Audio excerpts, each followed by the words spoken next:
ছবি আমাদের মাঝে ফুটিয়ে তোলা হয়েছে।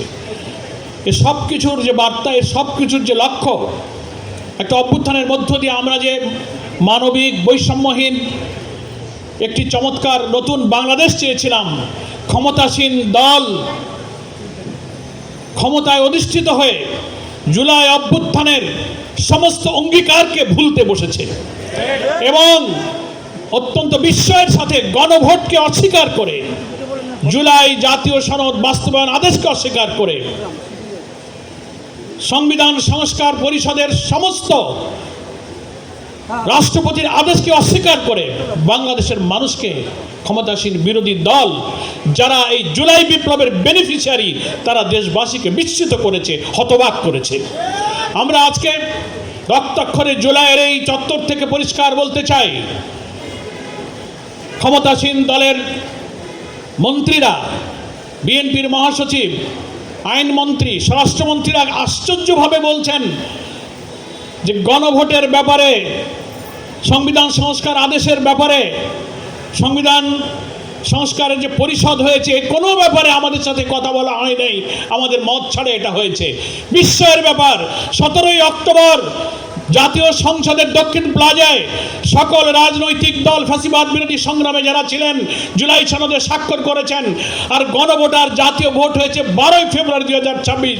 এই 4 মাসে বিএনপি কখনো বলেনি যে আমরা এটা মানি না, এই রাষ্ট্রপতির আদেশ, কোনো এখতিয়ার নাই, এই গণভোট সংবিধান বিরোধী। 4 মাসে কোনো কথা বলেন নাই। সংখ্যাগরিষ্ঠতার শক্তি নিয়ে এখন কেন জনগণের রায়ের বিরুদ্ধে আপনারা ইউটার্ন নিয়েছেন? চমৎকারভাবে আপনারা আপনাদের ভূমিকাকে উল্টে দিয়েছেন। এটা জাতির কাছে আজকে প্রশ্ন। ফলে এই গণভোট, এই সংবিধান সংস্কার আদেশ, প্রত্যেকটি প্রক্রিয়ার সাথে সমস্ত দল যুক্ত ছিল। আজকে এই সত্যকে আপনারা এড়িয়ে যেতে পারবেন না। পার্লামেন্টে আইনমন্ত্রী তো এই গণভোটের প্রস্তাব তো আমরাই দিয়েছিলাম।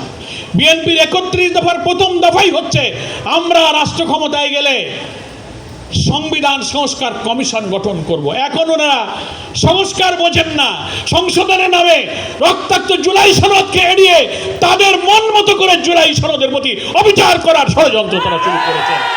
আমাদের সম্মানিত আমিরে জামাত বিরোধী দলীয় নেতা বলেছেন, পার্লামেন্টে বলেছেন, আমরা গণভোটের রায় বাস্তবায়নে কোনো ক্রমেই জনগণের রায়ের সাথে তিলমাত্র আমরা ছাড় দেব না। কোনো হুমকি দিয়ে, চক্রান্ত করে গণ রায় বাস্তবায়নের এই সংগ্রামী পথ থেকে কোনো রকম বিচ্ছিন্ন করা যাবে না।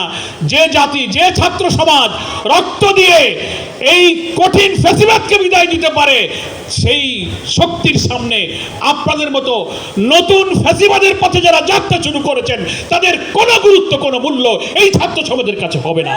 ফলে সময় আছে, ছাত্র জনতার রায়ের প্রতি সম্মান প্রদর্শন করে আপনারা এই সংবিধান সংস্কার পরিষদের অধিবেশন আহ্বান করুন, জুলাই সনদকে মেনে নিন এবং রাজনীতির এই কঠিন সংকট দূর করুন। তা না হলে জাতি একটি নতুন সংঘাতের দিকে চলে যেতে পারে।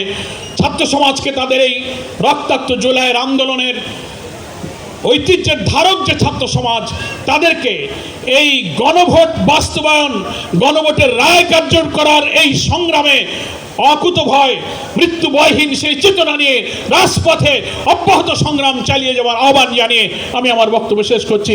আল্লাহ হাফেজ। বাংলাদেশ জিন্দাবাদ।